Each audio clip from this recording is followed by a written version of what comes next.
Welcome to real academy. नमस्ते विद्यार्थी मित्रों, आज हम हिंदी विषय के प्रश्न पत्र के प्रारूप के बारे में जानेंगे, जो आपके पहले इकाई में आपको बहुत ही मददगार साबित होगा। सबसे पहले प्रश्न पत्र का जो प्रारूप होता है वो इस प्रकार होता है कि कुल मिलाकर 20 अंकों के लिए आपको प्रश्न पत्र जो आता है उसमें 8 अंकों के लिए आपको गद्य आकलन है।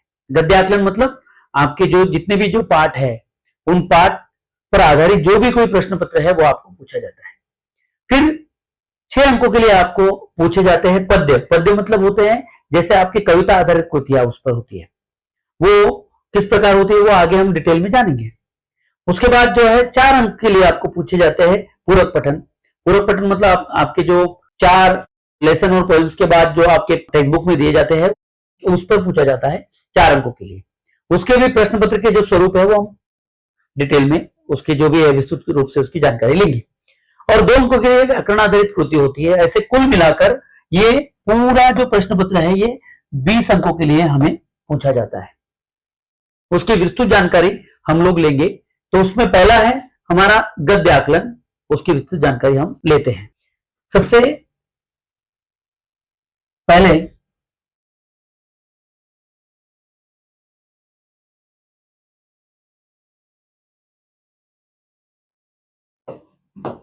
पठित गद्य 8 अंक के लिए पूछे जाते हैं। उसमें से सबसे महत्वपूर्ण बात यह है कि 2 अंक आपको मिल जाएंगे आकलन कृति पर आधारित। उसके बाद 2 अंक भी आकलन कृति पर आधारित ही होते हैं, लेकिन उनकी जो कठिनता है, उनकी कठिनता जो लेवल है वो थोड़ी अप होती है। उसके बाद ये जो 2 अंक है ये हमें व्याकरण आधारित कृति है। व्याकरण पर जो है वो डिपेंड है, उसमें आप विलोम शब्द या फिर आप कहेंगे कि उस दिए गए पर्टिकुलर जो पठित गद्य है उसमें आए हुए उर्दू शब्द, उसमें आए हुए समानार्थी शब्द, उसमें आए हुए तुकांत शब्द। तुकांत इस शब्द का मतलब होता है जैसे राइमिंग वर्ड्स या फिर उसे यमक शब्द भी कहा जाता है। तो ये 2 अंक होते हैं। और सबसे इंपॉर्टेंट चीज ये होती है कि 2 अंक जो होते हैं वो मिलते हैं आपको स्वमत आधारित। अब स्वमत आधारित तो ये जो स्वमत है यहां पर आपके अंक जाने की जो चांसेस है, संभावनाएं बहुत ज्यादा है। वो किस प्रकार? तो प्रस्तावना, अब स्वमत कैसे लिखते हैं, सबसे इंपॉर्टेंट चीज यह है कि स्वमत कैसे लिखते हैं। तो स्वमत लिखते समय 4 चीजों का ध्यान हमें रखना चाहिए। सबसे इंपॉर्टेंट चीज है कि आपको पहली चीज इसकी प्रस्तावना करनी है। प्रस्तावना मतलब आपको दिया गया जो भी कोई विषय है स्वमत में, उसके बारे में आपको वो उसका संदर्भ या फिर मैं कहूंगा आपको कि वो जानकारी आपको कहां से मिल पाई, तो उसका संदर्भ देना जरूरी है। फॉर एग्जाम्पल मैं कहूं आपको कि पालतू जानवरों के प्रति हमें संवेदनशील होना चाहिए।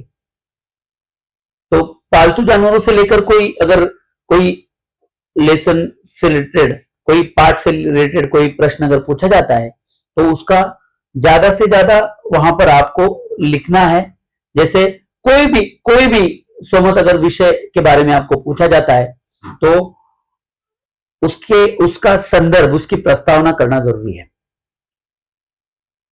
प्रस्तावना होने के बाद आपका खुद का जो ओपिनियन है या फिर खुद का जो मत है उसे स्वमत क्यों कहा गया है? क्योंकि वो आपके विचार है उसके बारे में।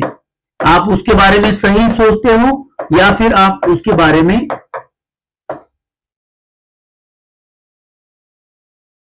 आप पॉजिटिव सोचते हो या फिर उसके बारे में नेगेटिव सोचते हो, ये दोनों चीजें लिखना जरूरी है। अब क्यों सोचते हो इसके कारण भी 2-3 वाक्यों में लिखना जरूरी है। ये सब कुछ होने के बावजूद स्वमत लिखते समय 2 चीजें जो है वो बहुत ही इंपॉर्टेंट है। सबसे पहली चीज ये कि स्वमत लिखते समय आपको यूनिवर्सल ट्रुथ, शाश्वत सत्य जो है एज अ पैरामीटर नैतिक मूल्यों को बहुत ही ज्यादा ध्यान रखना जरूरी है। जैसे मैंने कहा कि जैसे हमारे संविधान है, तो संविधान में सबको जो व्यक्ति स्वतंत्र दिया गया है, तो उसका आप रेफरेंस ले सकते हो। या फिर हमारे जो महापुरुष है, जो हमारे फ्रीडम फाइटर्स है, जो हमारे मतलब स्वतंत्र सेनानी है, जिन्होंने हमारी आजादी के जो जंग लड़ी, तो उसमें जो लोगों को गाइड किया, मार्गदर्शन किया, वो जो कुछ वाक्य है, तो वो वाक्य भी आप ले सकते हो। फॉर एग्जाम्पल मैं कहूंगा आपको कि आपको जवानों के बारे में पूछा गया तो जय जवान जय किसान लिख सकते हो। आपको अगर देश के बारे में पूछा जाए तो आप सारे जहां से अच्छा हिंदुस्तान लिख सकते हो। ये जो बड़े बड़े महापुरुष है, इनके ये कवि है, शायर है, इनके शब्द वहां पर अगर आते हैं तो उसकी जो परिणामकारकता है वो बढ़ जाती है। शाश्वत सत्य और हमारे जो महापुरुष है उनके अगर आप विचार लिखते हो उसमें, तो उसका फायदा बहुत ही ज्यादा प्रमाण में आपको हो सकता है। अंत में भले ही उस दिए गए पर्टिकुलर विषय के बारे में आप निगेटिव सोचते हो या पॉजिटिव, मैं आपसे ये मतलब आपको सजेस्ट करना चाहूंगा कि ऑलवेज थिंक पॉजिटिव। आपको सकारात्मक सोच ही रखनी है और उसके साथ कंक्लूड करना है। भले वो जो दिया गया जो भी टॉपिक है वो नेगेटिव है या पॉजिटिव है, लेकिन कंक्लूड करते हुए आप जब उसका समायोजन करोगे, आप उसको जब फाइनलाइज करोगे वो पूरा सोमत, तो वहां पर आप लिखोगे कि मुझे लगता है कि ये इस प्रकार होना चाहिए, या फिर आप उसको बहुत ही आशावाद के साथ उस सोमत को कंक्लूड करोगे। देखिए छात्रों, मैंने 4 चीजें आपको बताई। वो 4 चीजें कौन सी थी? तो पहले प्रस्तावना, बाद में आपके विचार उस पर्टिकुलर टॉपिक के बारे में, और थर्ड में मैंने कहा कि महापुरुषों के विचार, उनका कोई संदर्भ, और फाइनल जो आप कंक्लूड करोगे उसको पॉजिटिव नोट के साथ कंक्लूड करना जरूरी है। अब ये तो हुआ आपका गद्य के बारे में, ये हो गए हमारे कुल मिलाकर 8 अंक। उसके बाद 6 अंकों के लिए पूछा जाता है पद्य।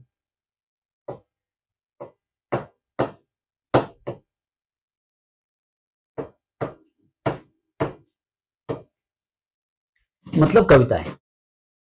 इससे पहले मैं आपसे यह बात क्लियर करना चाहूंगा कि गद्य आकलन करते समय कम से कम 3 बार हमें वो पूरा जो गद्य है, मतलब वो जो दिया गया पाठ है, वो पढ़ना जरूरी है।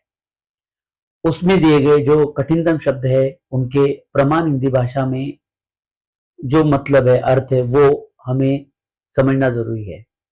उसके साथ साथ जब आप सोमत लिखते हो तो आपको प्रमाण हिंदी भाषा का ही इस्तेमाल करना है। ये सब चीजें होने के बाद हम पद्य की ओर जाते हैं।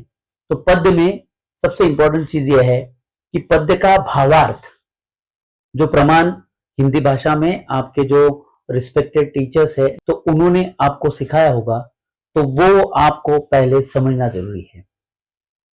और उसमें कुल मिलाकर 6 अंक होते हैं। तो ये जो 2 अंक जो होते हैं वो होते हैं आपको दिए गए पद्य के आधार पर 2 अंक के लिए प्रश्न पूछे जाते हैं। उसके बाद जो 2 अंक होते हैं, इसमें आपको तुकांत शब्द है। तुकांत मतलब मैंने कहा आपको कि राइमिंग वर्ड्स है, या फिर मैं कहूंगा आपको कि समानार्थी शब्द है। उसके बाद विलोम शब्द मतलब विरुद्धार्थी शब्द है। ये शब्द, या फिर कहूंगा मैं आपको कि कोई जो कविताएं हैं उन कविताओं में कोई संस्कृत शब्द दिए गए होंगे, कोई उर्दू शब्द दिए गए होंगे, तो वो शब्द भी आपको यहाँ पर शब्दों का जो प्रकार है, शब्दों के प्रकार के हिसाब से आपको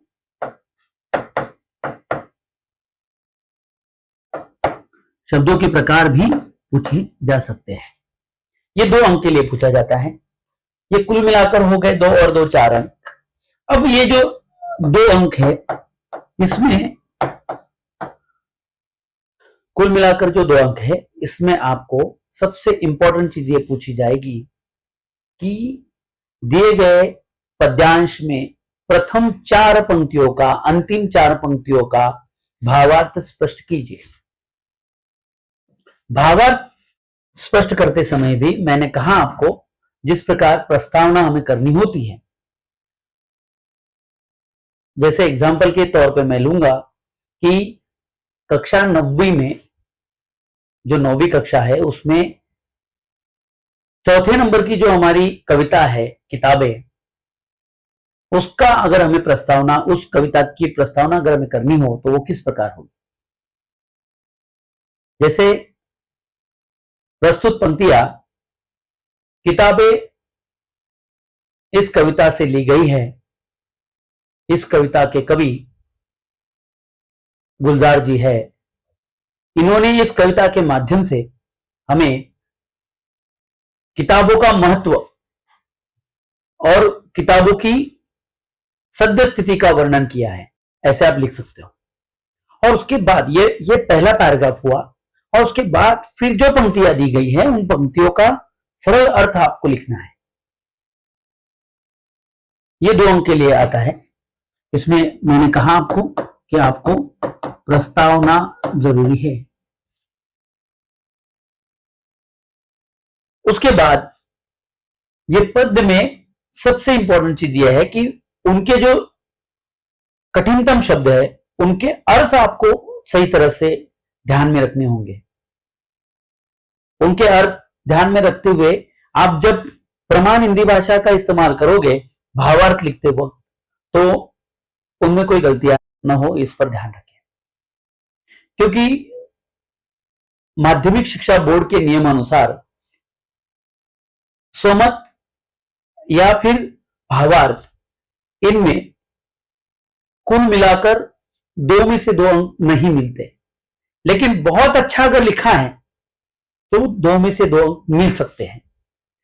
जहां पर मार्क्स हमारे कम होने की आशंका है, वहां पर ही हम अगर अच्छा लिखते हैं तो डेफिनेटली हमें एक अच्छा रिजल्ट और अच्छा परिणाम वहां पर मिल सकता है। ये हुए 6 अंक। अब आगे हम बढ़ेंगे तो वहां पर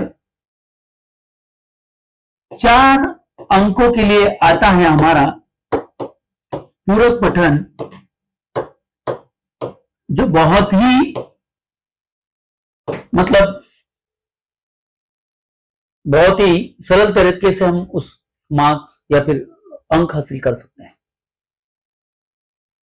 2 अंक के लिए कृति आधारित प्रश्न आते हैं।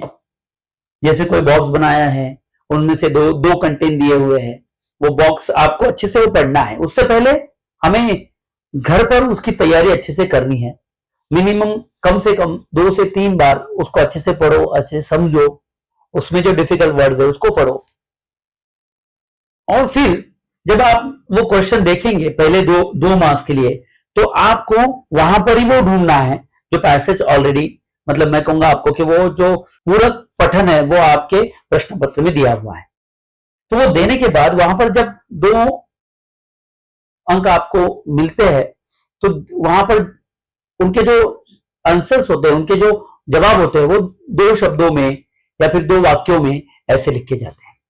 तो आप जब घर पे पढ़ते हो तो आपको उस जो भी पूरक पठन का जो भी हिस्सा है वो जब पढ़ोगे तो आपको मालूम होना चाहिए उस बात में, आपको उस बारे में पूरी जानकारी होनी चाहिए कि उस के माध्यम से कि इस कंटेंट में, इस पूरक पठन में क्या चीज महत्वपूर्ण बताई है, तो आप बड़े सहजता से उसके उत्तर ढूंढ पाओगे। 2 अंक के लिए वापस मैंने कहा आपको कि ये सोमत आता है। सोमत जो है ये पूरक पठन आधारित है, और पूरक पठन आधारित इस प्रकार है कि यहां पर पूरक पठन पर ही वो डिपेंड है। जैसे मैंने कहा कि आपको नैतिक मूल्य, जैसे यूनिवर्सल ट्रूथ है, जैसे कहा गया कि बड़े बड़े जो महापुरुष है, आप वहां पर माइथोलॉजिकल जो कैरेक्टर्स है उनको भी आप वहां पर इन्वर्ट कर सकते हो, उनके भी नाम आप ले सकते हो। लेकिन एक बात का ध्यान रखना है कि ये सब चीजें करते वक्त आपको वो जो कंटेंट है जो सोमत का कंटेंट है उसको भी, उसके जो लिमिटेशन है उसको भी ध्यान रखना है। कोई विषय अगर हमें कम से कम 8 से 10 वाक्य सोमत की लिखने जरूरी होते हैं। उसमें जो घटनाएं हैं, आपके साथ बीती हुई कोई घटना है तो वो भी आप लिख सकते हो, लेकिन उसका मॉरल जो है वो बड़ा ही पॉजिटिव वहां पर निकलना चाहिए। ऐसे ये हो गए आपके 4 अंक। मतलब मैंने आपको कहा कि 8 अंकों के लिए आपका गद्य, फिर 6 अंकों के लिए आपका पद्य और 4 अंकों के लिए आपका पूरक पठन। बचे जो 2 अंक है, ये 2 अंक जो है ना, ये आते हैं आपके व्याकरण आधारित कृति से ही। उसमें विलोम शब्द है, उसके बाद आपको समानार्थी शब्द है, आपको लिंग पहचानो, वचन पहचानो, अव्यय का वाक्य में रूपांतर करो, अव्यय पहचानो, कारक पहचानो। ऐसे जो 2 अंक है वो व्याकरण पर आधारित होते हैं। ये जो कहूंगा मैं आपको कि कक्षा 5वीं से लेकर जो भी कोई व्याकरण आप पढ़े हो, वो कक्षा 5वीं से लेकर जो भी व्याकरण आप पढ़े हो तो वही व्याकरण आपको उसमें पूछा जाएगा। तो मित्रों, मेरी एक आपसे गुजारिश है कि आप जो भी प्रश्न पत्र हल करने की कोशिश करोगे तो 2 चीजों का ध्यान रखिएगा। आपके जो भी आपका जो पाठ्यपुस्तक है उसको अच्छे से आपको पढ़ना है। लेसन अगर है, पाठ है तो उसको 3 बार पढ़ना है। कविताएं अगर है तो उसके भावार्थ अच्छे से पढ़ के जाना है। और दूसरी बात, लिखते समय गलतियां ना करें। आप लिखते समय जो भी वाक्य लिखने जा रहे हो तो उसको पहले मनन करें और उसके बाद फिर उसको पेपर पर लिखिएगा। मैं इस मार्गदर्शन के माध्यम से आपको ऑल द बेस्ट करना चाहता हूं और आपके 20 अंक जो है हिंदी विषय में ज्यादा से ज्यादा अच्छे आए, यही मैं उम्मीद करता हूं। धन्यवाद।